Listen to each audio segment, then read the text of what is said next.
Казвам се Станимир Върбанов, роден съм в Казанлък, в момента живея и работя също тук.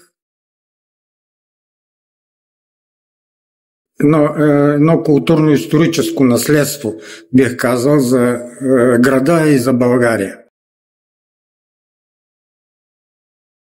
Аз съм от поколението, което е присъствало на изграждането на паметника на връх Бузлуджа.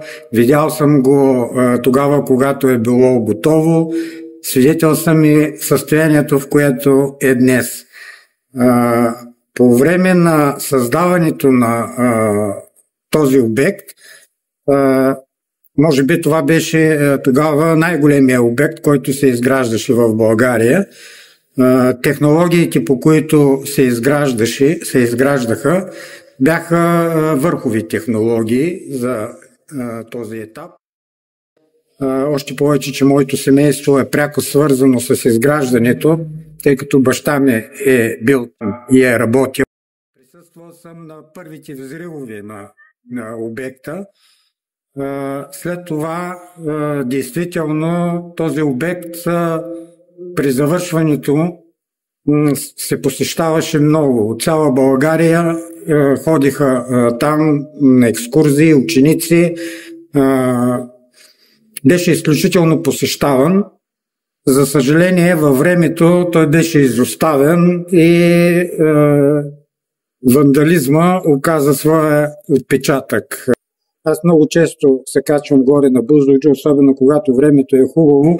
Действително има много посетители и аз мисля, че този обект, ако се възстанови, той има потенциал за развитието на туризма и Казанлък да прибави към своята културна програма още един обект.